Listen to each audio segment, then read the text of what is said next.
All right, y'all. Hey, everybody. Welcome to Indie Game Tea Time. I'm your host, Heck, and today we're diving into the charming world of Stardew Valley. We've got a packed episode with game news. We've got a deep dive into Stardew Valley, like I said, and a couple of fun segments along the way that I think y'all are going to really enjoy. Grab your coffee or your tea, and we'll get started. Speaking of, my tea today is lavender chamomile in my little smiley face mug. So I hope you get a mug that makes you happy.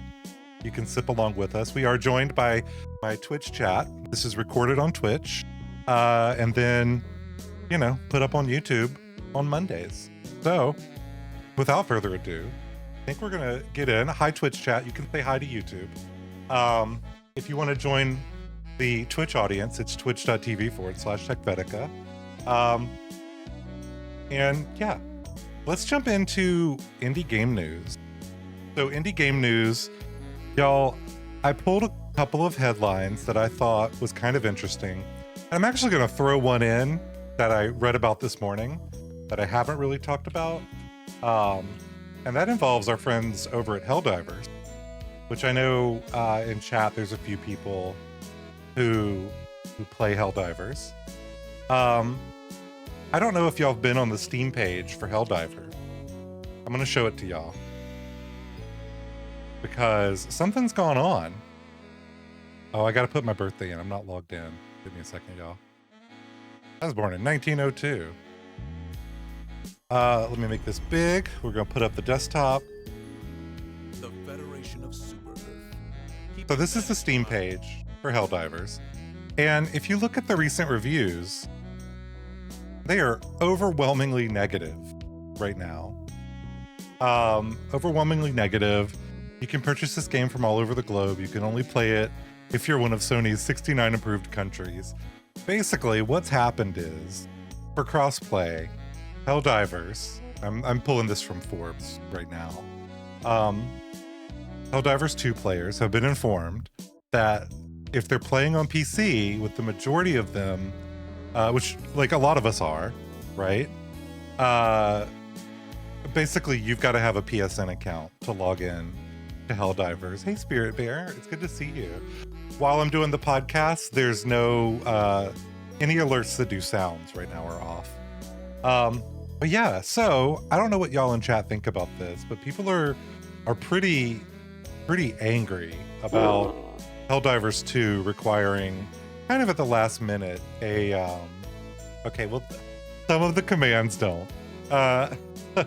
But yeah, people are pretty angry about PSN suddenly being added in. Now, I talked to my partner, Besius, who he got the game about a month ago, and he had to do his PlayStation username. Like, he had to add that in. I don't remember having to do that, but I haven't logged in a hot minute. So I'm not really sure if they will like ask me or not. But I don't know. In chat, what do y'all think about this? Are y'all angry to have to like authorize again? I see their point. A lot of people in a lot of countries wouldn't be able to play. And I don't love having to fork my information over to another country, but this also seems a little bit too upset to me, like I get it. Yeah, this person brings up that PlayStation has not had the best history with security. The fact that many countries can't play is a big bummer. Randy, I agree with you there. Daniel, altering the deal post-launch is a little bit icky, and it sucks for people not able to play. Yeah, if it was in at launch, I feel like this would have gone over a lot smoother. I'm hoping that they can take it out. Okay, I recommend this game to anyone looking to be part of Sony's next exciting data breach. Wonderful. That's absolutely game good, Sony bad. That sums up my sort of approach, really. I agree. I think, Daniel, you hit the nail on the head. If it had been there at launch, people would be able to know they wouldn't be able to play, right? Should have been there day one. This backlash would not have happened at all. Yeah, I agree, 1000%. Also, I consider this game indie just because it kind of blew up last minute. Arrowhead Game Studios. The publisher is big, but I don't know.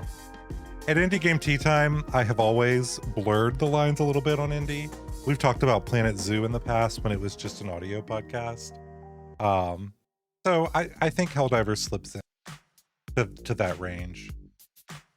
It sucks that they're altering the deal after the fact. I really hope that they're gonna find a way around that to let people who don't want to authorize with PSN play, even if they can't play with other PlayStation Network players. I don't know. It would be nice. It would be good. Anyways, that's the look we got there for Helldivers. That's the one that I just saw today, and I was like, I want to touch on it because it doesn't seem the best. At least Steam is giving refunds. That's good if you now can't play. Yeah, thank God. That's, you know what? I like that. All right. We're moving on to the next piece of indie news. And it's a weird mix of when an anime type game sort of comes into focus next to a cozy farming sim. So Stella Blade is like this anime game, and I don't know a whole lot about Stella Blade. I wasn't interested in it, so I just kind of kept it. Like, I'm like, whatever. But there were some censored outfits because of the game's Jiggle Physics. So apparently it brought the conversation of proper physics on body parts into focus.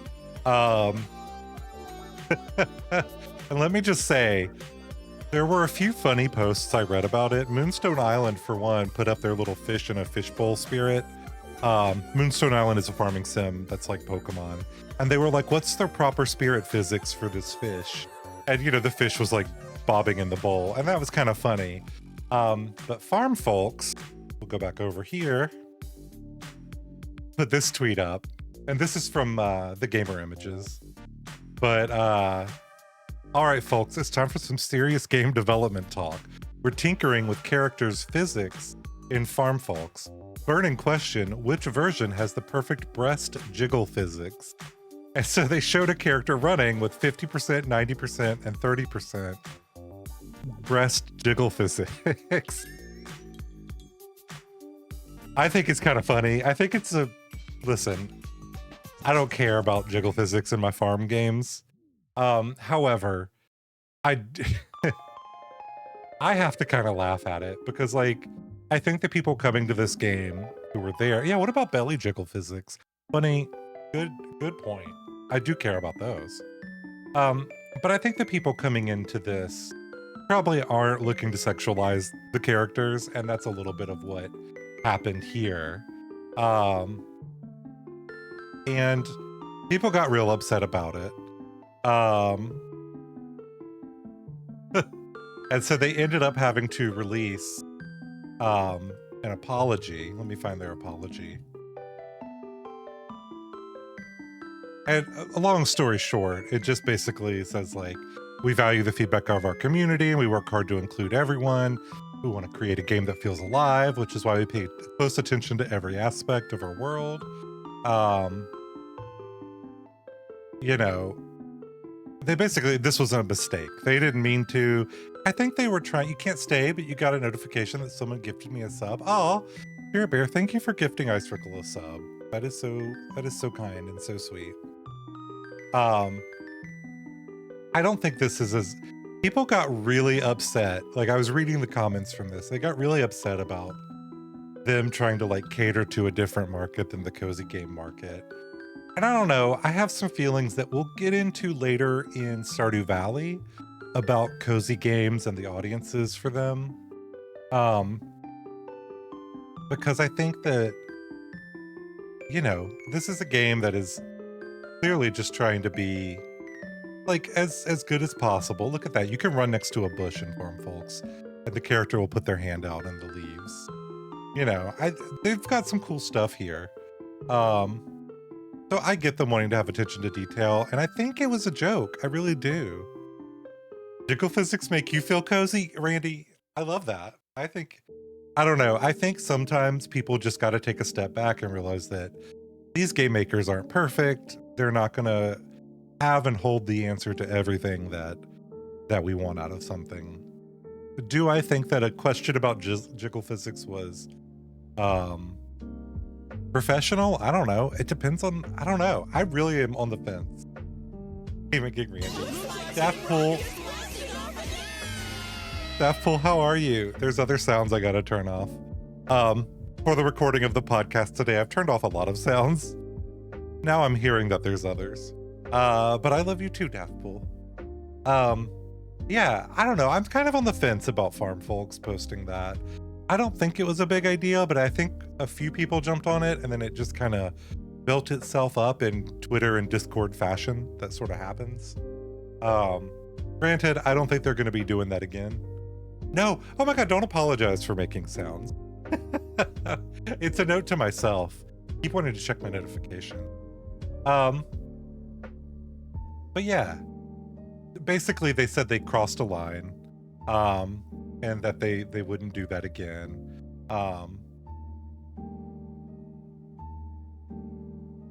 It's pretty interesting.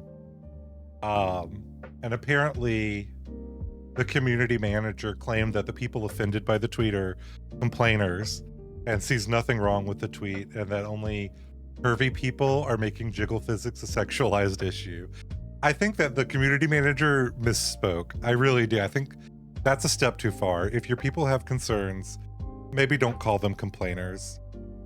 So it wasn't a joke? Yes, that's now what they're saying. That's what the community manager is sort of saying. To me, I think it had to have been a joke. It could not have been a not. I don't know. You thought it was like little jiggle physics in a farm game. Yeah, same. That's a great response from the community manager. I think that there's probably a better way to phrase it than using pervy people and complainers.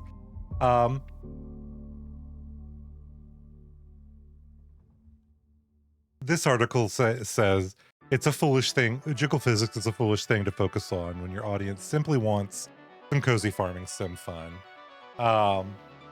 And that the company has burned a lot of goodwill over their game. I kind of saw this unfold while I was at the beach last week, and I was like, that's wild. And that's literally all the thought I had about it. I don't really care about the jiggle physics. Well, I don't know, Bunny, you bring it up. If there's belly jiggle physics, how could this not be a joke tweet? Yeah, that's sort of my sort of knee-jerk reaction is it's gotta be a joke, right? Like, it's a farm game. Who cares? Yeah, but it does feel like, I think that sometimes things get overblown online. And this is one of those times where I do think things have gotten kind of overblown. But I do also think that jiggle physics are kind of a sexualized thing. Like, there's... Okay. I'm gonna be real with y'all. This is my real, honest-to-God thoughts here. Jiggle physics, there needs to be some in a game, right? If they're over the top, that's a little sexualized. If they're non-existent, that's bad design. But I think asking your audience between 50, 70, or 50, 25, and 90% jiggle physics, come on. You know what you're doing. You know what you were doing. Come on. I don't think it's that bad of a thing. And Farm Folks looks like a game I would support when it comes out. So I'll be watching. I'll be watching and seeing, you know, what happens there. But I just think it's kind of funny. So I laugh when I read that little news bit. I think it's a little bit ridiculous. I also, for a fun fact, I went back to try to find Moonstone Islands, or Moonstone Valley. What's the name of the game? That game. I tried to find their fish tweet, and I think they deleted it as well. 90% jiggle physics is like the Mortal Kombat age thing, where if you set the age to 90, the boobs would bounce to the floor. Amazing. You know what? If you're that concerned with what your people want, just let them set it in the character creator. Jiggle physics. Could you imagine? The people that were mad about the tweet would be real mad about that. All right, we got two more to go through. This one is sort of an unfolding story. And it hits close to home for me a little bit. And it hits close to home for me. But Kerbal Space Program 2, their studio is closed down now. It just came out like a year ago. Take-Two has closed down the studio. I have to go back to my notes.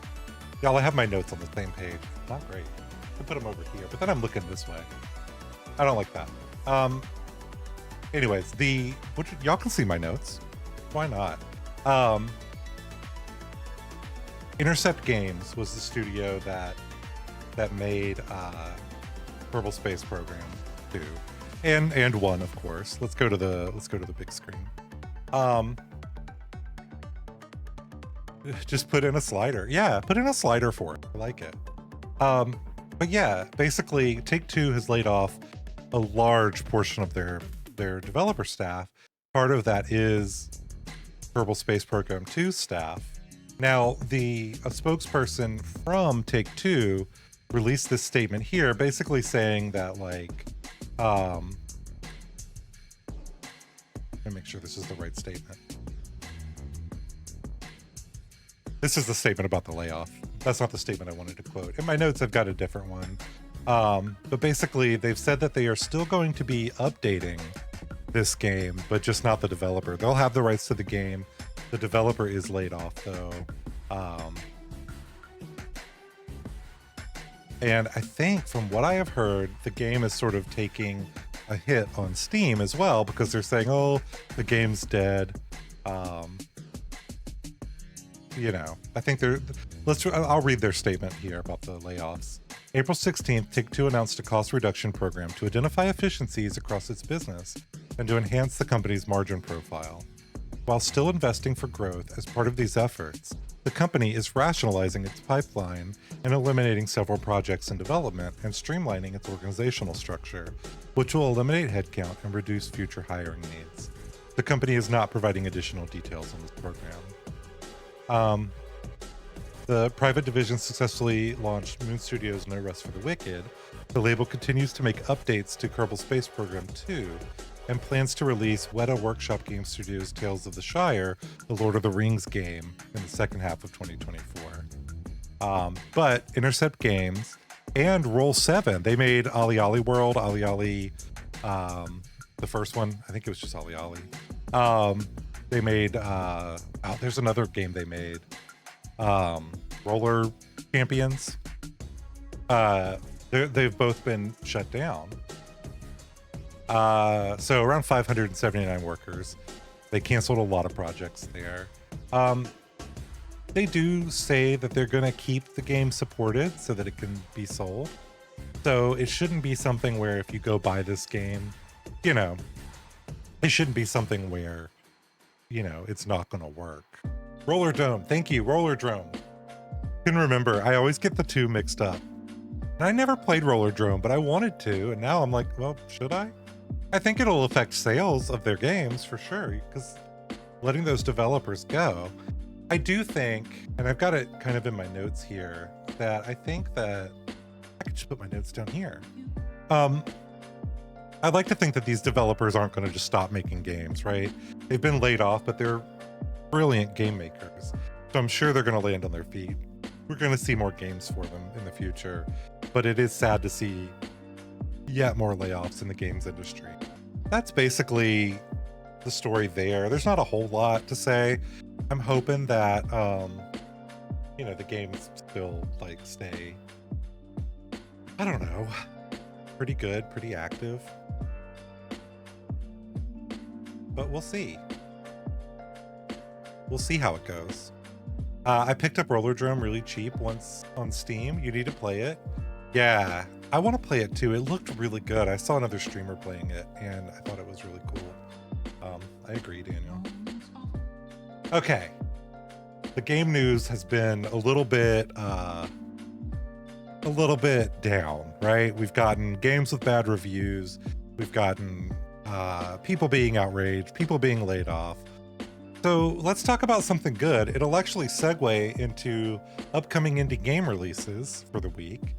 And I want to show y'all the first game we're going to talk about that's releasing also has a little bit of a news story that I think is just really cool. And I wanted to share with y'all. It is V Rising, which is a vampire game, but they are not releasing alone. And so with that, I'm going to show the trailer for some new content that V Rising has teased out for us. So, without further ado,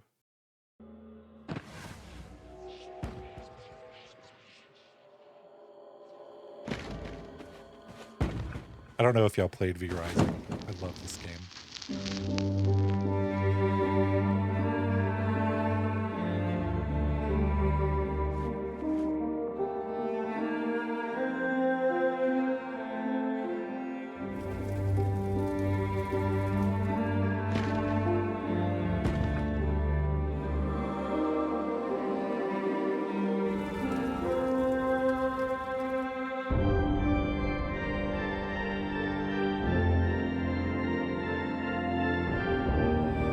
I just want to be a cool, kick-ass vampire.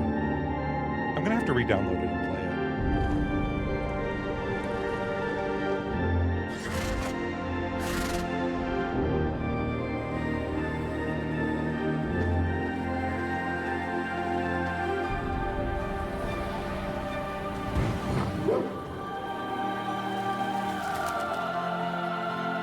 I will show you the might of the House Belmont.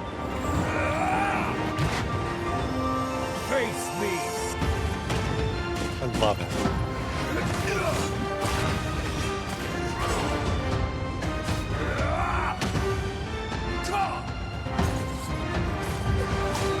Taste the fury of a Belmont.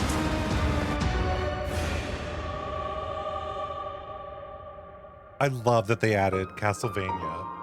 You can battle Simon Belmont. So I'm excited about that. I think that's very, very cool. V Rising is going to release, and Simon Belmont coming along. You've never seen that game? V Rising is absolutely amazing. We'll talk about it later too in the releases.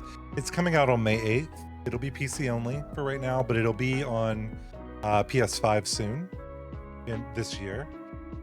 It's a sort of survival crafting game where you're a vampire. And for release, them having freaking Simon Belmont as a boss you can fight, that's so cool. I had a lot of fun. I'll probably be playing that game some on stream as well because I already have it and I haven't played it since, way early in the early access period. It was a great game, but you build a castle, you do all this cool stuff in it. And I just thought that like Simon Belmont being in there was really cool. I don't know if any of y'all have, heard of V Rising. Dana, you said you hadn't heard of it. But if you have, let me know what your experiences are. If you're excited about picking it up, I do want to know about that. I think it's really cool. So yeah, V Rising, that's coming out May 8th, coming up this week. That is a game that I am looking forward to. And we can just jump right into trailers. It looks cool. You know what? I'm really excited about it. Here, I'll show you one more trailer for V Rising. Why not? This is just their normal trailer. So this is not, this isn't with Simon Belmont. But you build these castles and like, you've got to fight, you get all these abilities as you fight boss. Trailers open. Hello, how are you? It's good to see you. This is also co-op. So if anybody wants to be a vampire with me, let me know. Colvin, you have this game? I love this game. It needed a little more when I played it last.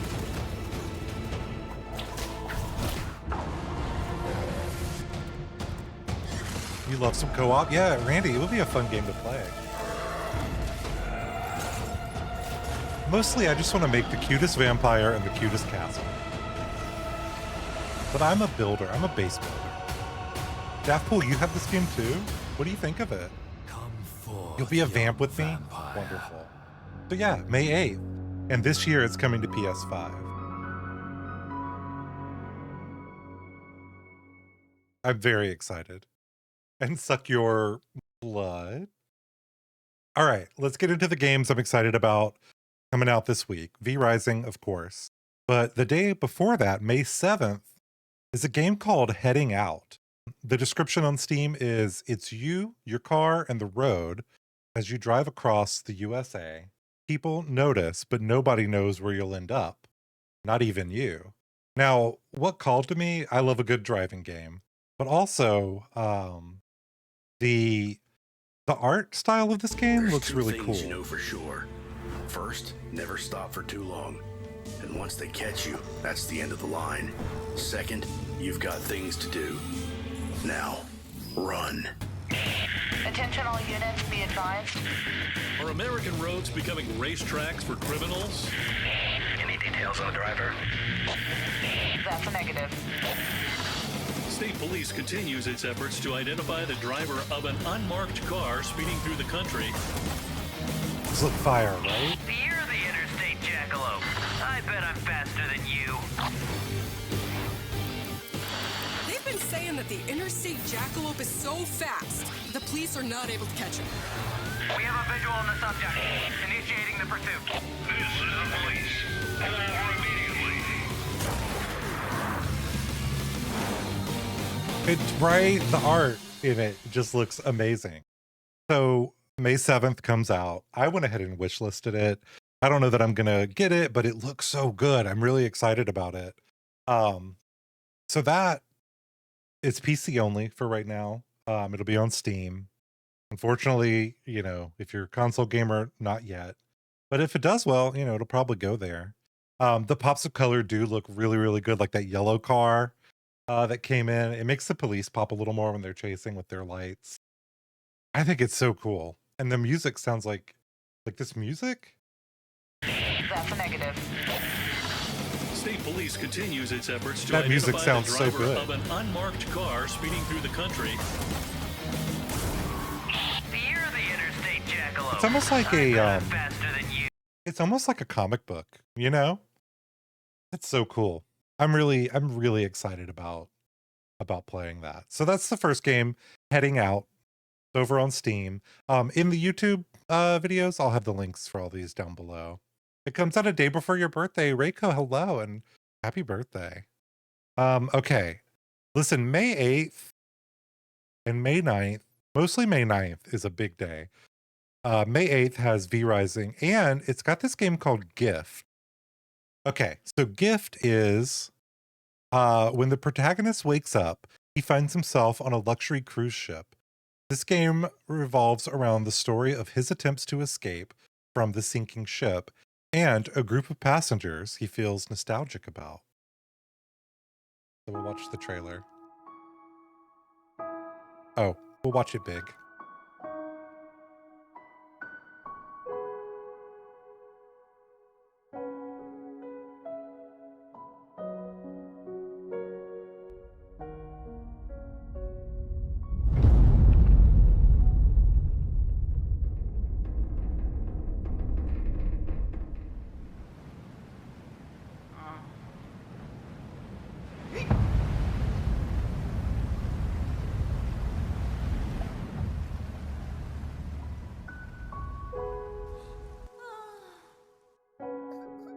Oh, it's gonna make me cry.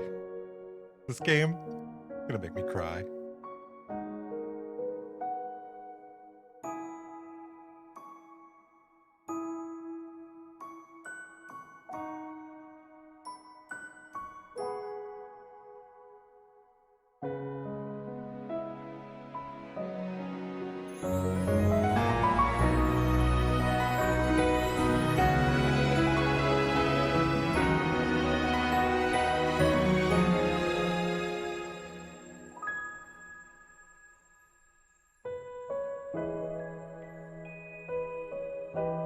So there you go. Comes out on Switch, Steam, PS5, and the Xbox Series X. And that's all going to be May 8th. Not sure why, baby, the music, but this gives me Spirited Away vibes. Yeah, I could see that. Who knows where he goes into that door? Terrifying, because I know it's gonna make me cry. That's all I'm saying. It's gonna make me cry. Whenever I watch that game. I can just tell. All right, moving on. Okay. I don't know if y'all have been following the development of this game. A long time ago, I saw a Video Game Donkey talk about a game called Animal Well. All right, you explore a dense, interconnected labyrinth and unravel its many secrets. Collect items to manipulate your environment in surprising and meaningful ways. Encounter beautiful and unsettling creatures as you attempt to survive what lurks in the dark. There's more than what you see. So this is Animal Well. A little pixel platformer puzzle. So psyched? Me too. Ah, it looks so good.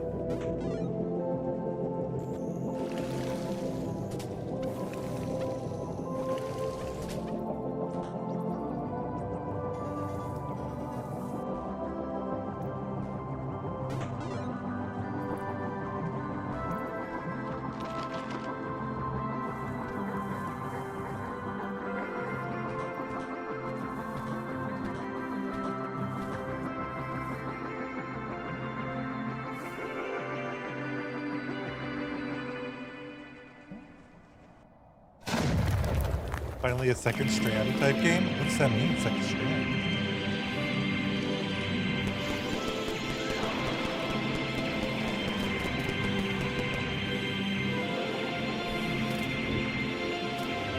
This has been so long in the making, and you can tell so much thought went into it.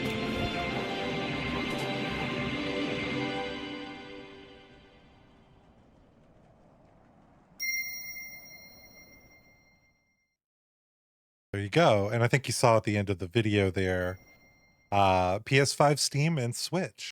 Now I gotta decide if I want to get it on Switch or Steam. I'm gonna get it on Steam. Hey y'all, this just in. Blood and Violence. This game is called Crow Country. Releases on May 9th.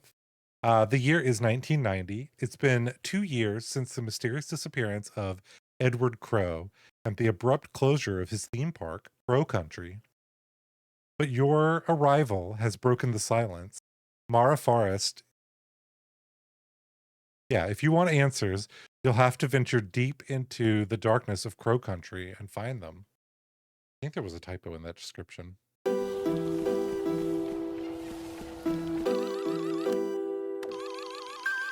Look at that arcade carpet.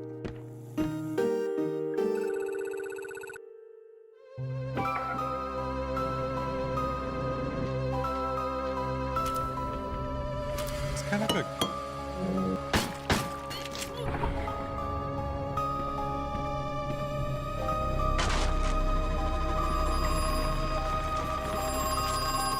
This is a Halloween game for me.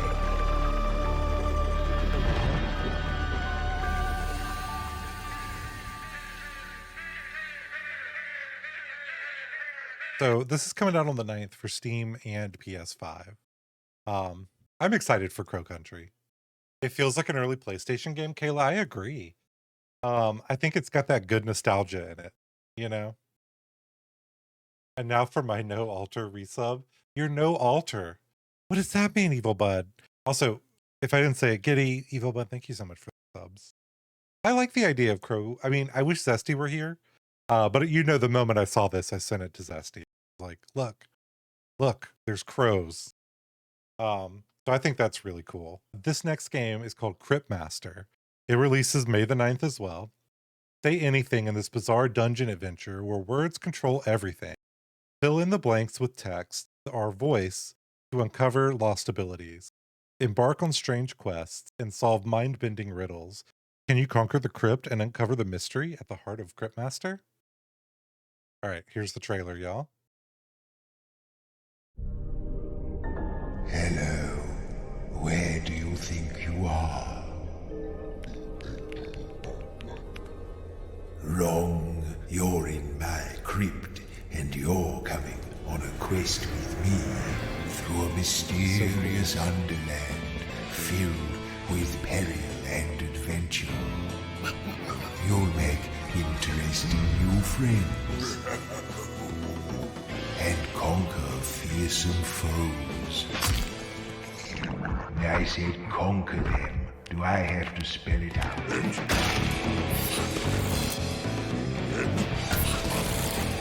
Stop. That's enough of that, I think. Now, are you ready to join me?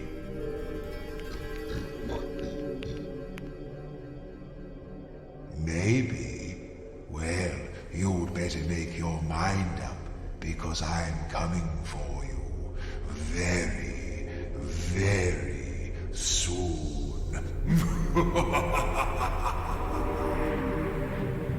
Amazing. Amazing. It's on PC, Tripmaster, on Steam. I think the experience is with a keyboard, so it's going to be a little bit difficult to, like, you know, get that on a PS5 or a Switch or a Xbox. But it looks so cool. Like, it's a game where typing, it says or voice. So I'm thinking that you probably can do like voice to speech. Kind of reminds you of what's the card? Inscription. Yeah. It does sort of give me Inscription vibes. It's a game by Paul Hart and Lee Williams, and Akupara Games is publishing it. So I don't really know. I'm not familiar with the work of either of them, but I am excited about it. All right. The next one is a big one. I think a lot of people probably have heard of this game coming out on May 9th. So I'm not really going to give you a lot of lead up on it. I'm just gonna play it for you. Are y'all ready?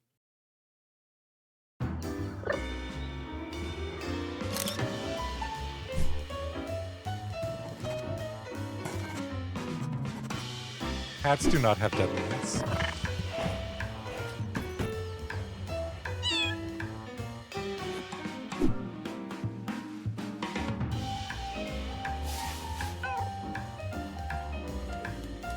Oh.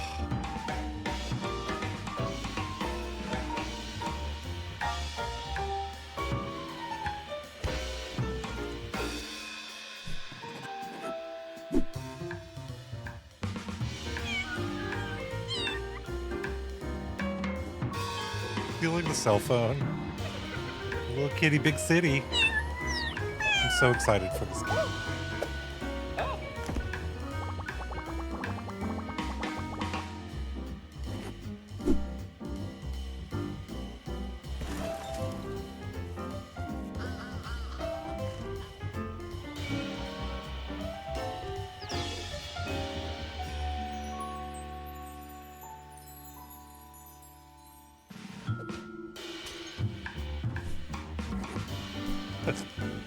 The smiley face.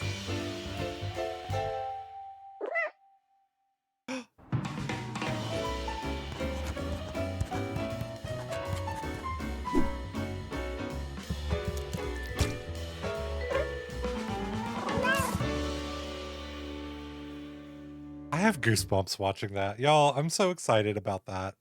Y'all, come on.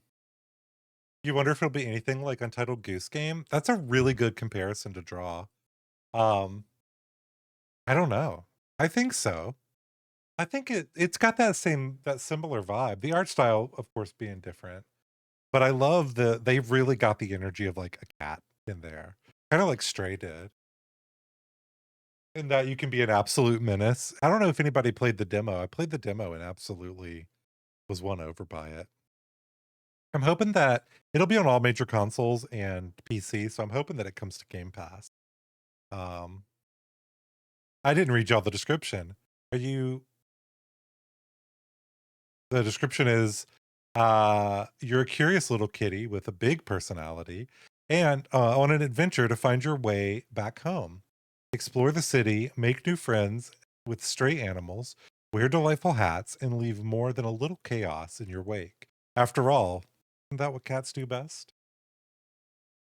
It's like if Untitled Goose Game, it's like, wait, if it's like Untitled Goose Game, that could be super fun. I agree. Yeah. I think it's going to be a blast. I want to play it real bad. All right.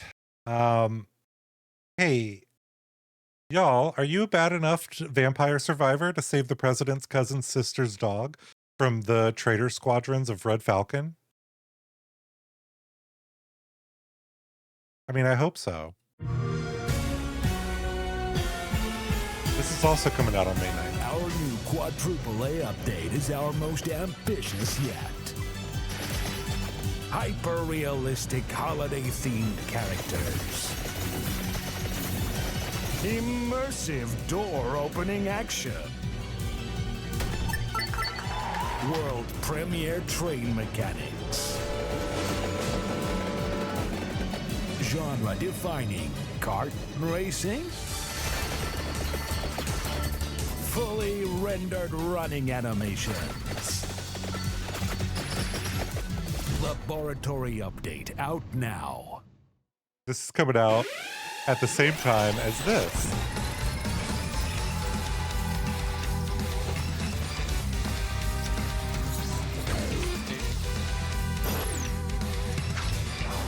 I love these trailers.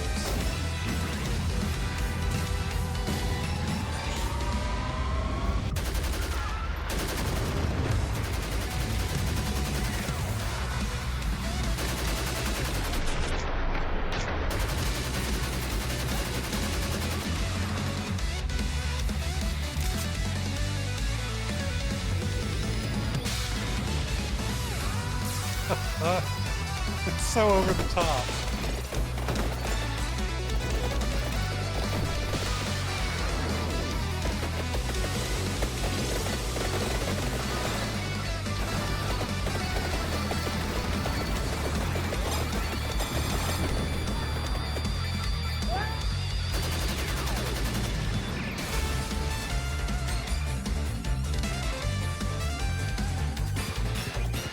Time to get back. Yeah, they put freaking Contra into Vampire Survivor.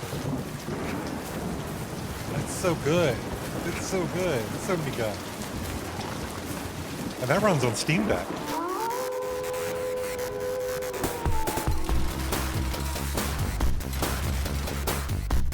Brad Fang from Contra Hard Ops.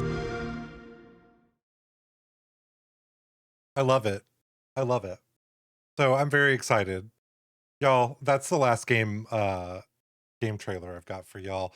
This listen, I didn't realize the news portion was gonna go as long as it did. I'll try to narrow it down to 4 games and like 2 news stories. You're moved? I'm moved as well. I want to play that. It just seems like so fun. Okay, y'all. I'm gonna try something that I'm gonna embarrass the crap out of myself right now. We're moving on to Stardew Valley, but before we do that, here's what I want to do. Okay? I'm going to put the music back on.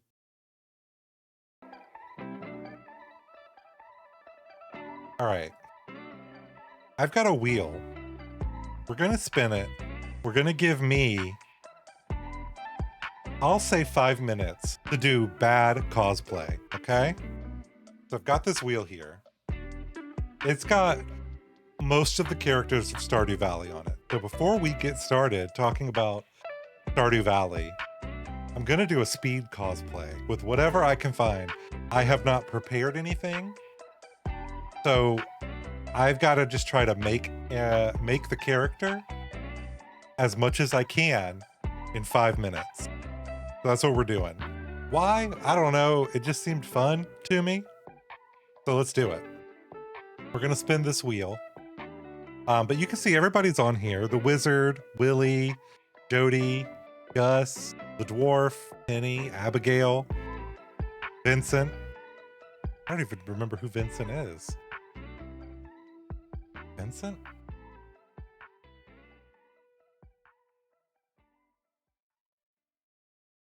I need to look it up. Oh, okay. This is a little kid. He's that little kid. All right, I'm good. All right, so let's spin the wheel.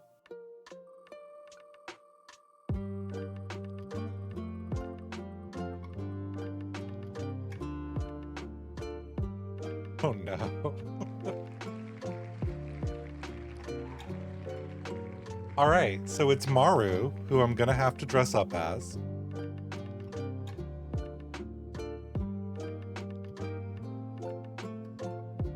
You know what? It could have been worse. Oh, hang on. Let me...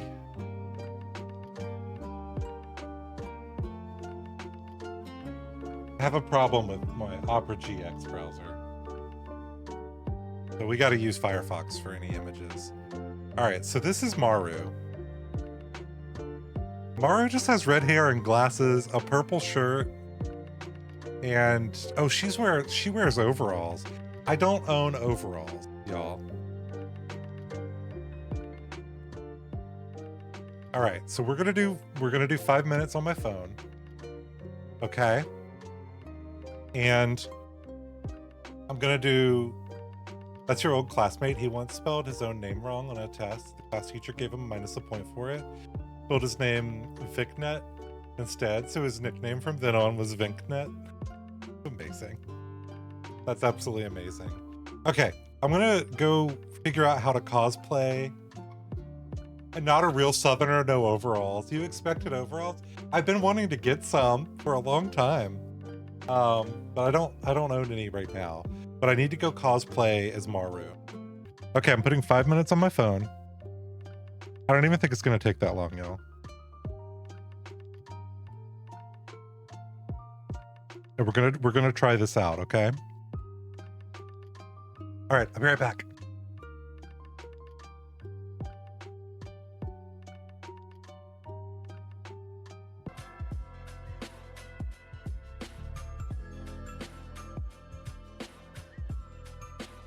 Hold on, I have to clean up. Oh, what was that? Hold on, I have to clean up the hallway. I made a mess. I'm still within my 5 minutes. I've got 2 minutes left. Wow.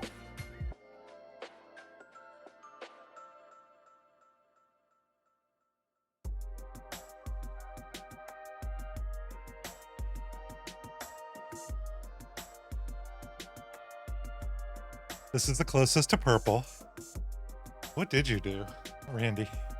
That was a lot. Okay, she's got red hair. So we've got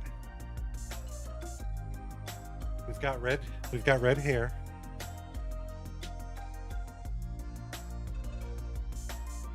And then we're gonna make fake overalls.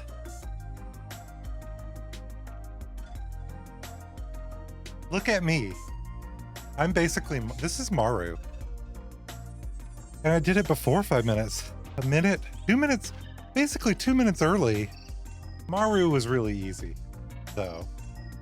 Don't y'all think I look just like her? Is this Maru? Did I do it? Whew. Where'd Heck go? Yeah, crushed it. I'm Maru. There you go. These are my overalls. They're just pants. They're jeans that I have. I really like science, and I really fight with my dad a lot. And I'm a nurse 2 days a week. And Harvey really loves. Do you have a purple thingy for your frames? Yes. Thank you. The details. Claps the chat. Yeah, there you go. Okay. Listen. I think I'm Maru. Okay, but this is hot. So we're done. Anyways, that was just a little bit of fun to get us warmed up and started for our talk on Stardew Valley. Let me get a 1 in chat if you've ever played Stardew Valley. I have the feeling most of us have. I feel like a lot of people know the history, 1 a little bit. You have never played it, Fishies. Okay, Dan, you've played it. Good to know. All very good to know. Love you some Stardew. Stardew is one of those games where... All right, let's give you a basis of what Stardew Valley is. Just in case somebody's never played it, it is a cozy farming sim. If you are familiar with Harvest Moon, Gaming Geek Randy, then put a 1 in, Grandpa.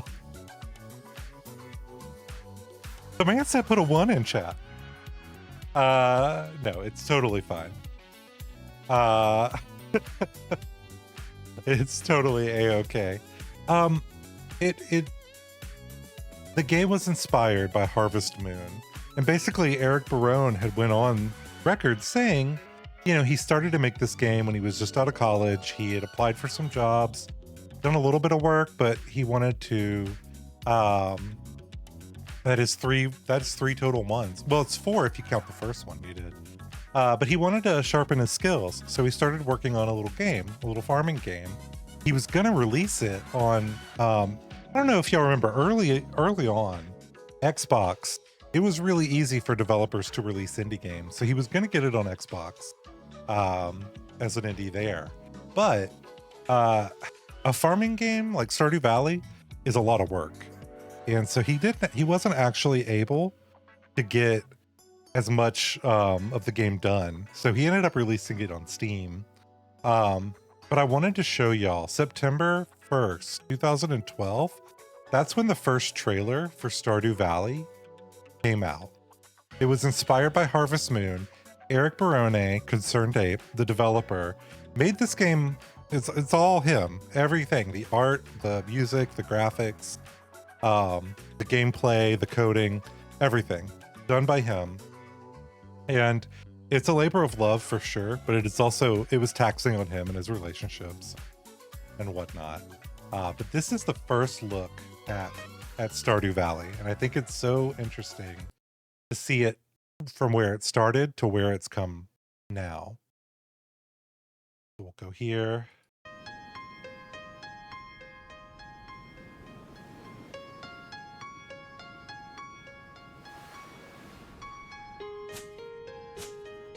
This is before it was playable.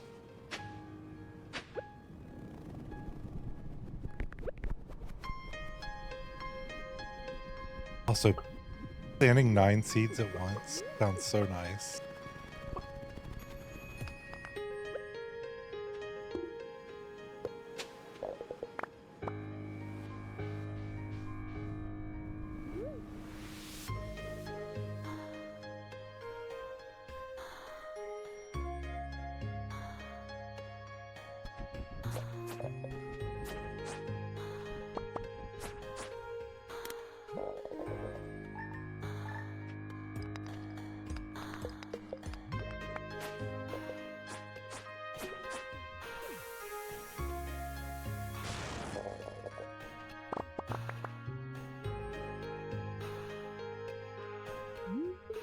Oh my god, it's Haley. Early Haley, early Sam. Look at all this art. Oh.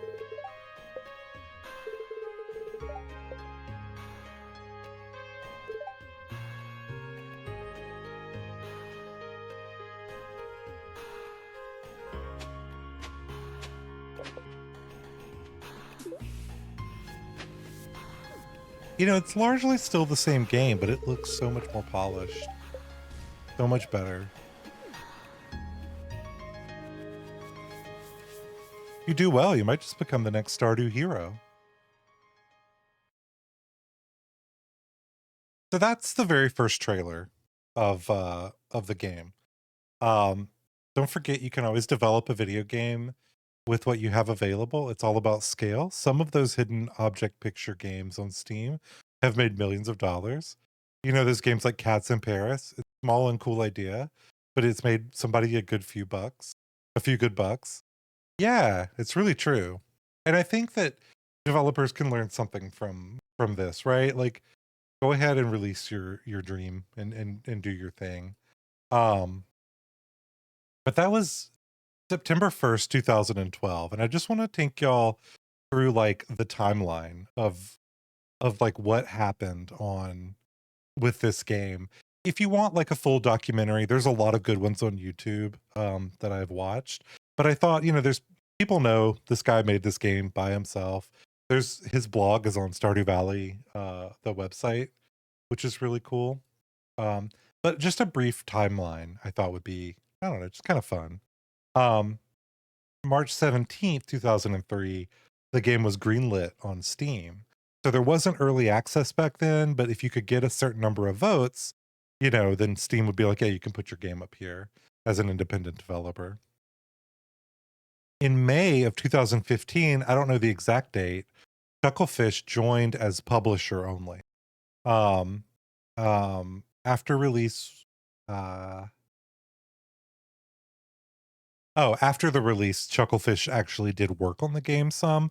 We'll talk about that a little bit later. But just May 15th or May 2015, Chucklefish signed on to be a publisher only.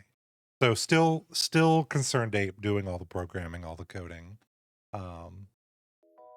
which is kind of expected there. And then, I turn the music on, but January 29th, 2016, so 4 years later, we get this trailer, which I think is really cool.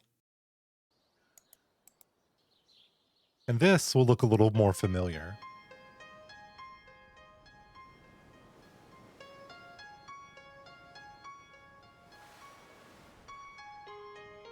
The pixel art got so much better.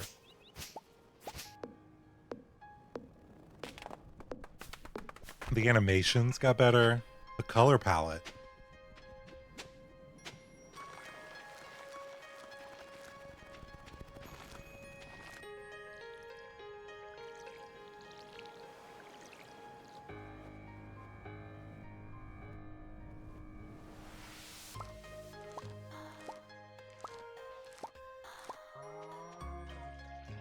There's a goat.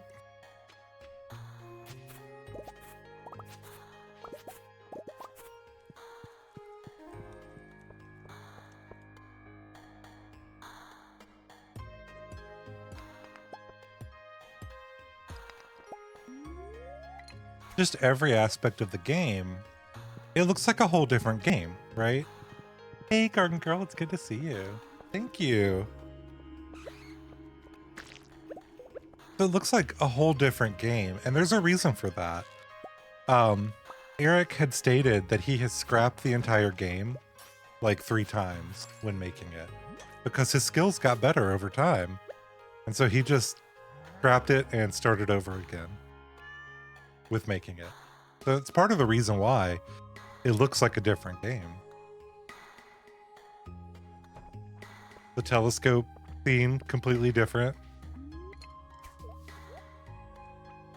The portraits really grew.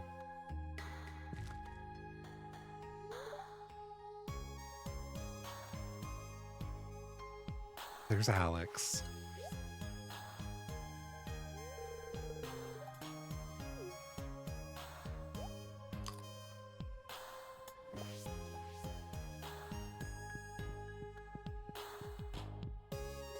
I think this is the game we all know and love, Stardew.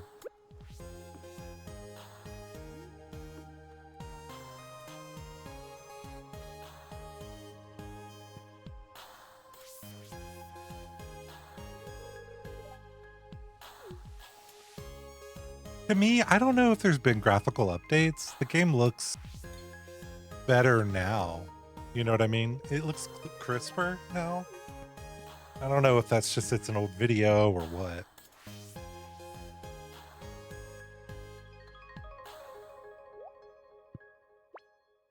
I love the baby popping up from the crib. So that's what happened. That's what everybody was treated to. February 26, 2016 was the release date. So just like a month later from that trailer, the game came out, which is really cool. October 2018, skip forward 2 years, iOS was released. March 2019, Android was released. So a little bit later. Also, a fun note, in December of 2019, the other end of the same year it came on Android, Stardew Valley was added to the Tesla arcade. Do y'all know what the Tesla arcade is? I didn't know this. It's apparently a video game service that's on most Tesla electric cars. So you could be in a Tesla playing Stardew Valley. I don't recommend it, but that's wild to me. So I think that's really cool. February 2021, this was released. This is Stardew Valley, the board game. Witcher 3 is on there too. That's amazing. So this released as like a limited run. It's now apparently, I think, I have a friend of mine who, when I went to the beach with some board game friends, they were like, oh, really hard to find the Stardew Valley board game. But I picked it up when it went on sale on a whim because I love Stardew Valley, and I thought, well, this would be a lot of fun. I was going to show y'all the board. There's like pantry cards.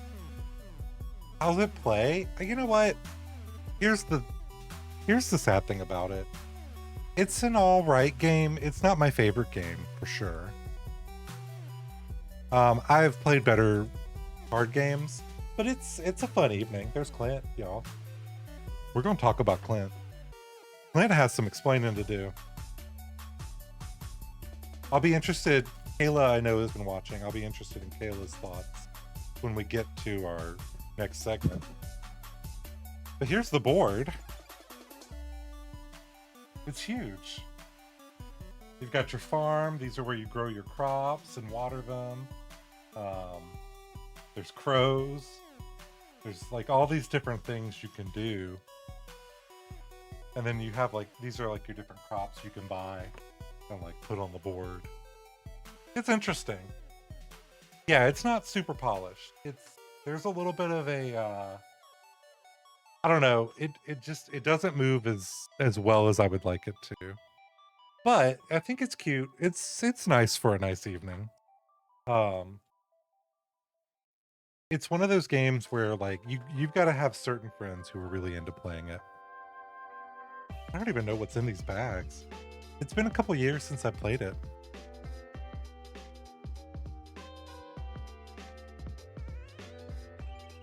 The Dorado. Put it in front of my face. A Dorado. This must be the fishing bag. You go fishing.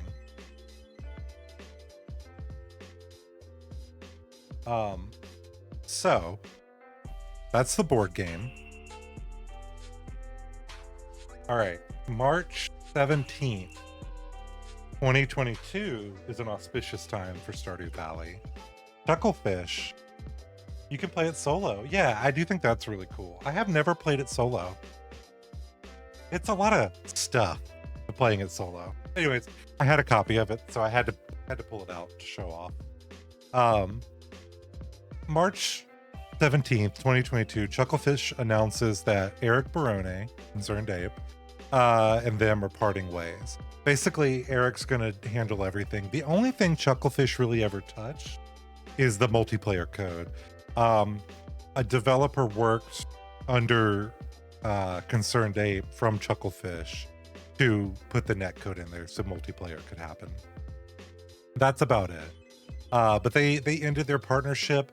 Chucklefish had been in the news for like underpaying staff and doing some other stuff there. And I think Eric was kind of done, working with them and just wanted to be self-published. So that's kind of where the game is now. It's just Eric.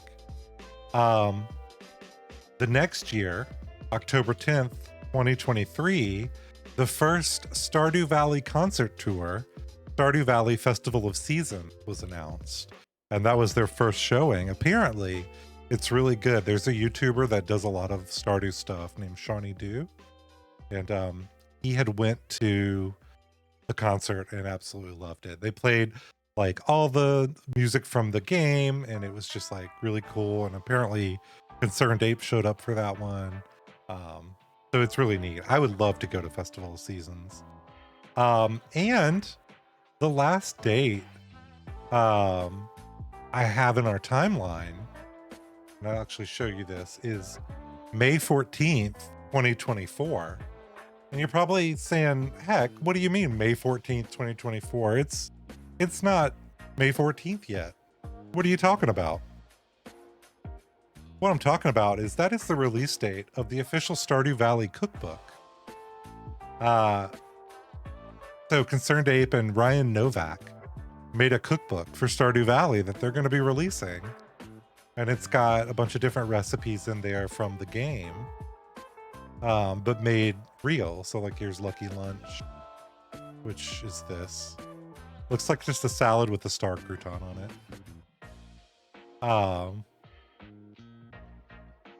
I think it's going to be really cute. Anyways, they're releasing a freaking cookbook. More than 50 recipes straight out of Stardew Valley. There's the culinary queen who comes on the TV. If you play the game, every once in a while you get recipes from the TV. You watch TV and this culinary queen will be on there and she'll give you a recipe for like stir fry or coleslaw or cake or whatever. So it's kind of cool that they included her as part of the book. You can even see here, there's like Queen's tips from the kitchen of the Queen of Sauce. There you go. So that's kind of the timeline, but there is one more timeline I wanted to bring up. And that is just the version history of what this game has been through. Y'all, this game has been updated and continues to be updated so freaking much. It is wild to think about this. Oh, we only have 10 minutes left. Okay, we're gonna speed through this. I'm gonna put this in the chat. I'll put it in the YouTube video too. The biggest thing that you want to know is that the latest updates, the 1.6.0, released in March, and it has new festivals, events, new mastery systems, new farm type, new dialogue, 4 new crops, 4 new home renovations, a bunch of new items got put in there, more secrets and Easter eggs, 2 new cat and dog breeds. You can have turtles as pets, 8 new achievements, 4 new cabin variants. There's so much recently that was added to this game, and then there's still fixes coming in. And this is while he's working on Haunted Chocolatier, his next game. Absolutely wild. So take a look through there. Oh my gosh, time has really gotten away from me. I did not think it was going to take this long to get through all of this. Are y'all good to go just a little longer? Tell you what, we can skip. We're going to skip a segment because we're going a little bit long. Maybe we'll do it next stream. Let's go. Okay. I want to talk a bit about the impact of Stardew Valley. Keep going. Go for it. Okay, good. We'll talk about the impact, and then I'm going to talk about the mod scene, and then if time, we'll do a fun thing at the end. And this should be short. I hope it's kind of a group discussion, though. Stardew Valley has had such a large impact on not only indie games and not only farm games, but cozy games in general. And I got to tell you, I went to the beach for a week, and I absorbed myself into the community and the culture of Stardew Valley. I played the game a bunch, just reintroduced myself to it. I watched a bunch of YouTube videos from prominent creators. I think I'm going to start making some Stardew Valley videos on YouTube because, like, how fun is that? I wanted to come at this from like an angle of farm games. There's so many of them. But like I can't approach Stardew Valley in that way. This game was created in a time when there was sort of a hole, like Harvest Moon, now Story of Seasons. You know, they were making Harvest Moon, and like Natsume and Marvelous, the 2 companies, they were making these really good farm games and everybody loved them. And then they just kept getting worse and worse. Sales were dwindling, and it was sort of like nobody was really happy with that type of game. Things were popping up like Farmville on Facebook, which Farmville 1 I played on Facebook. I remember that. I remember those days. But there was a hole in Stardew Valley. It wasn't just like a hit when it came in. Yeah, Harvest Moon became a shell of its former self around then. Yeah, they tried so many new things and it didn't work, and they just wouldn't go back to the sort of the freedom you had. But I have here in my notes, Stardew Valley wasn't just a hit, it was a phenomenon. Concerned Ape put it out just at the right time, filling a void left by what Harvest Moon was when it came out. And now there is just a slew of farming games. I think I remember last year people having like how ridiculous Nintendo was for putting like so many farm games in their direct. You have games like Moonstone Island, Coral Island, Sunhaven. We can all name at least one farming game that's come out. Cattails. But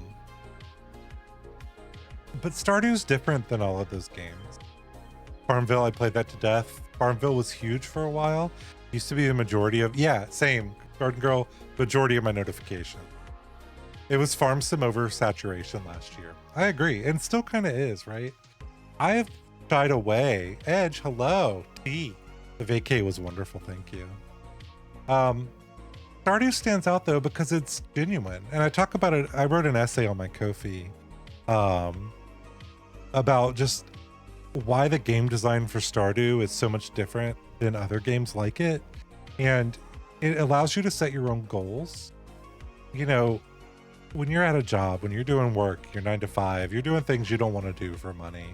But in Stardew, you don't have to do any of these things. If you don't want to grow a crop, you can go foraging, you can go in the mines, you can earn money in so many different ways to buy a better farmhouse. If you don't want a better farmhouse, you don't got to do a better farmhouse.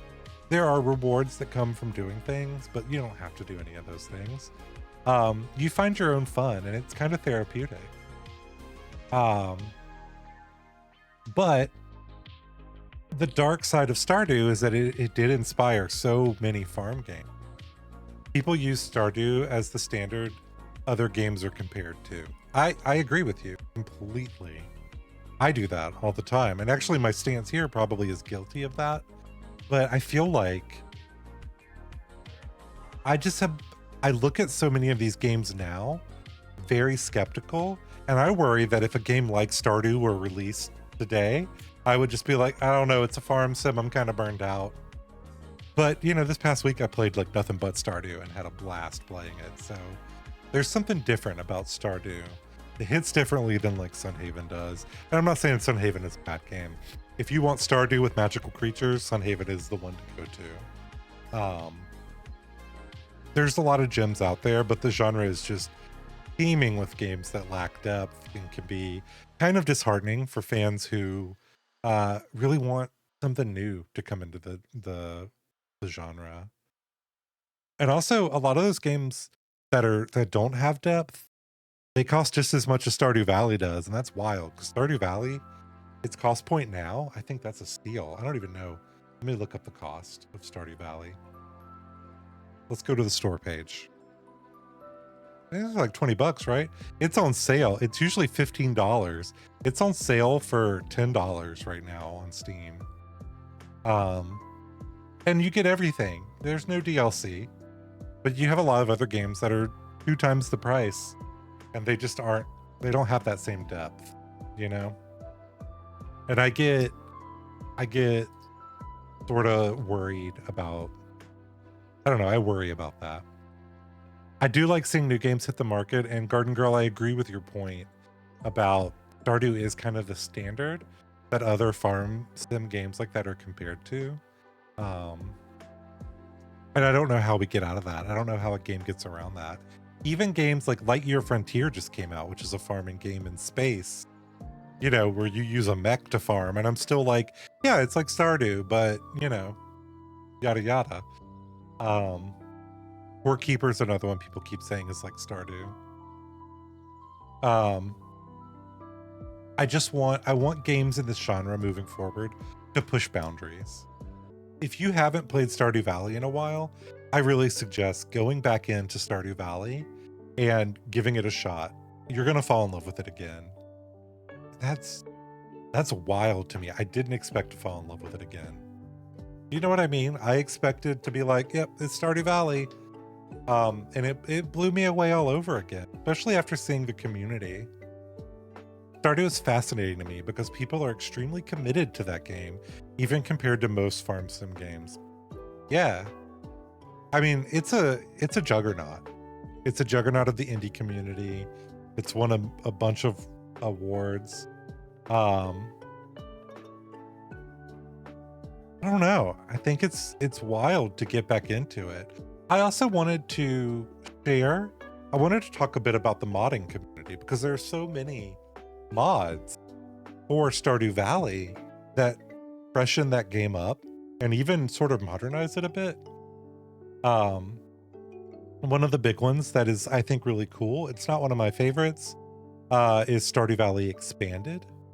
If you install the Expanded mod, you get all new characters, all new areas that you can go to.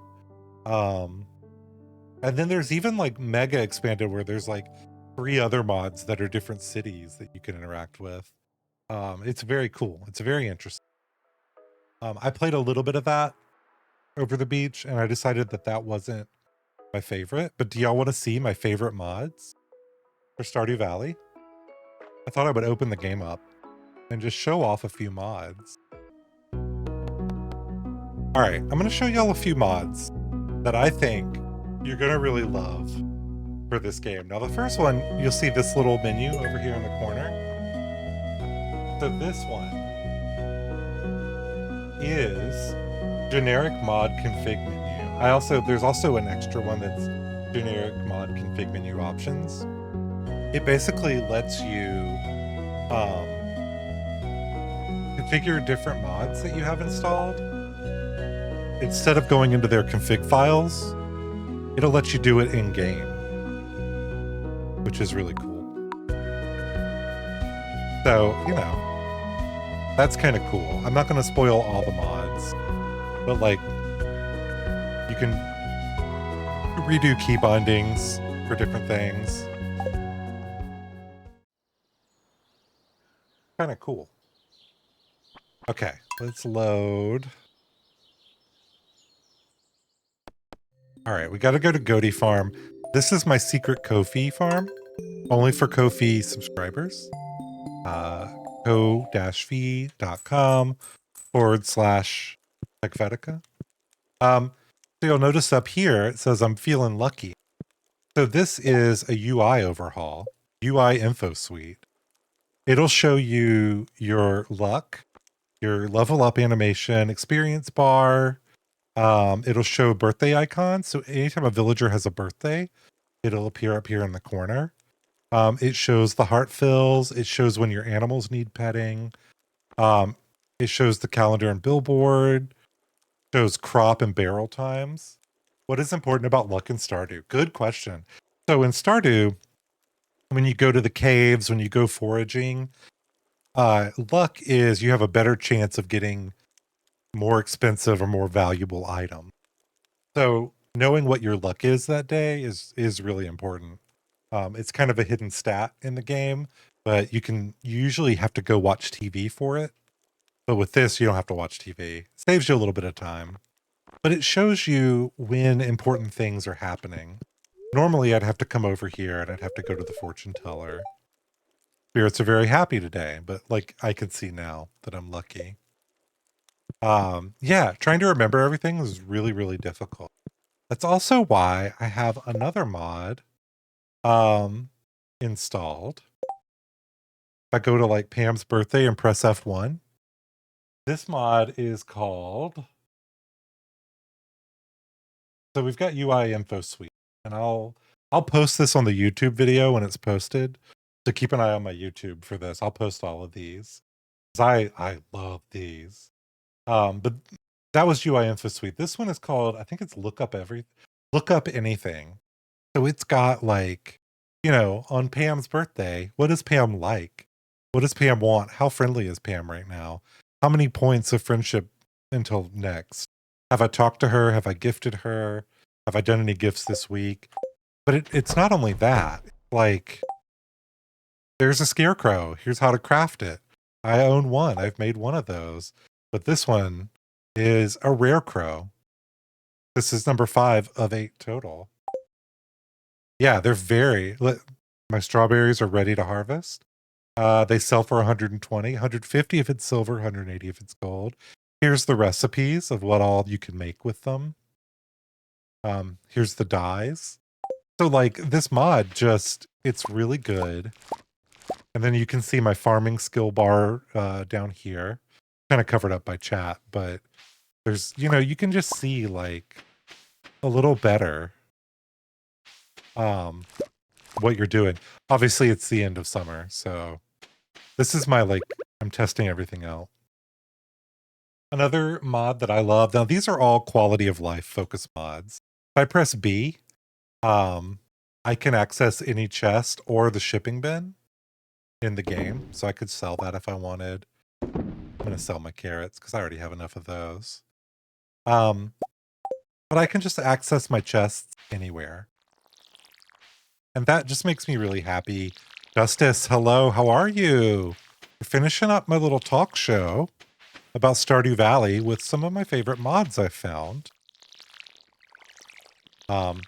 I tried to find mods that weren't like game breaking, but just would help you, especially if you haven't been playing Stardew Valley much. See, there I leveled up. It made a sound and you can see my bar.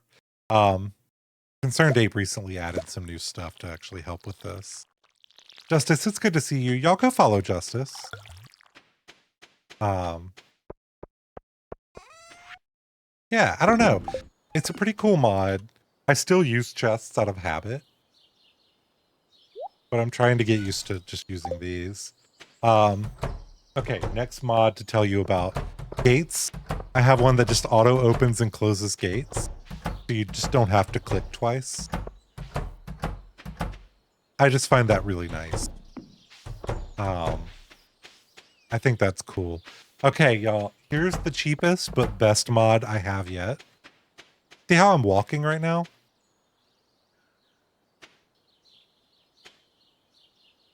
I've got Heelys.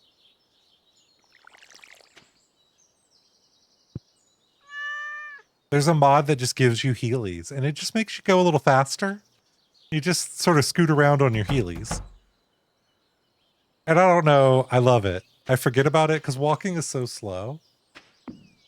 Justice, I'm doing okay, despite, life throwing me a few curveballs as of late. A witch. A witch. Who's a witch? Oh, because of the Heelys? It's true, I am a witch. I love the Heelys. I think they're my favorite. I love the look up anything. Okay, we've got look up anything. We've got chests anywhere. Oh, I have another one that's no fence decay. When you place fences, they decay over time and you have to replace them. I got rid of that. I didn't like it. I said, no, I don't want to deal with replacing my fences. So my fences will always be good. I gotta plant these carrots. Oh no, these are summer squash. I can't plant them. So that's fine. Yeah, my fences will never decay. What else we got? If you want to know where an NPC is, there's a mod called NPC map location, which just shows you where people are on the map. Hang on. Does that work with the map? No, it doesn't work with the map. So I think this just makes it a lot easier to see where people are. If you're not playing this game like all the time, I don't know everybody's schedule, I don't know their schedule. So that's a mod that I've got. NPC map everywhere. Another mod is you see this list up here, the to-do list? There's a mod called to-do list. And you can just put stuff in and you can add another to-do to your list and it stays up there like a quest that just kind of happens. And then when you're done, you can just click on done. And it will go away. Another really good mod, if you hate fishing in Stardew Valley, let me tell you, let me do autocast. Oh, I gotta have a fishing rod in my hand. Oh no. I press V by turning on autocast, and it just fishes for me. This is called Auto Fishing 2.0. I'll put this in my Discord today, and I'll put it in under the YouTube video when this comes out. But I love auto fishing because, oh no, look, sometimes sometimes it don't work. You have to kind of babysit it, but it's so much better than that fishing mini game. I hate that fishing mini game. If you like it, that's amazing. And you can also you can turn off auto fishing. So like I just turned it off. So if I wanted to, I could, well, okay, not for the stick. But if I wanted to, if I wasn't fishing in a trash pond, I could do the old school fishing. But it gives me options. And I never want to do the fishing minigame. The last thing. Okay, there's a few things that I can't show you here. So I'll show you on the website for them because they're pretty cool. You know how I have the automatic gates? Well, I also have automatic animal doors. So the automatic animal doors, I'm gonna go ahead and close Stardew while I'm at it. They just open and close at certain times of the day. So you don't have to remember to go over there and just open and close the door. I hate having to remember that little thing. My ADHD does not make that a good thing for me to keep. So here we are. I've solved that problem by just doing this. I have a tractor mod, which basically it just gives you a tractor garage with a tractor. It lets you, if you've got different tools equipped, it'll just do what that tool does. So you can harvest, you can plant seeds, you can tear down trees and rocks. It's like a horse, but it does work. So I love that. And then I also installed Horse Overhaul. And the horse is weird because it's not the player width, it's a little bit bigger. So you can't fit through one tile spaces. So this just shrinks the horse down, but it also gives the horse saddlebags to carry stuff around, which is kind of cool. You can also have it have the same hearts, petting, water, food as your other animals if you want. So you could build a relationship and it'll actually go faster if you pet it and feed it more. So it adds more of the gameplay with the horse, which I think is cool. I think those are all the mods that I had to go over. Yeah. That's it. I'll share these mods in the comments of the video, but I absolutely love them. I think they're a really good addition to the game. If you feel like you want to play this game, but you haven't, I don't know, you feel like maybe it would get a little slow, check out Nexus Mods, because if you install Smappy, which is Smappy is the main way to get mods into Stardew Valley. I'll link that over at Nexus Mods. Yeah, it'll add a lot of different fun gameplay sort of innovation for you. I think it really keeps Stardew Valley going, honestly. I think that's part of the reason why Stardew Valley has come as far as it has come, is because of the community. The community of people supporting it and loving it and coming back to it again and again. It has so much more depth than many of the farm games that we currently have out. And part of that is just there's an oversaturation. Everybody wants to make their own Stardew Valley. You know, we are starting to see cozy games take a different shape. Things like A Little to the Left, things like, oh, I'm blanking on the game. Assemble with Care. A lot of those games are cozy. Unpacking, thank you. Unpacking. Venba, games like that tell stories, but are just cozy and not farming. And I really love that because I think the cozy genre got involved with Stardew and farming, and it was this is cozy, and it's there's so many other things you can do that are cozy games that are really nice. It's gotten to the point for me where I don't like saying I'm a cozy game streamer because like I don't want to play the same 3 types of games over and over. I want to play Destiny. And I think any game can be cozy, honestly, if you come to it with the right energy.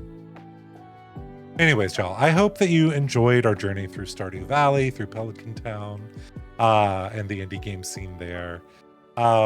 This is mostly for the YouTubers out there who are watching this on YouTube, but please give me a follow on Twitch, twitch.tv/Hekvetica. Y'all in Twitch, give me a follow on YouTube. It's Hekvetica Games over on YouTube. I probably have a command for that. Do I? It still says Weird Little Indies. I don't know that that'll get you there, folks. That won't get you there. I gotta fix it. It's Hekvetica Games.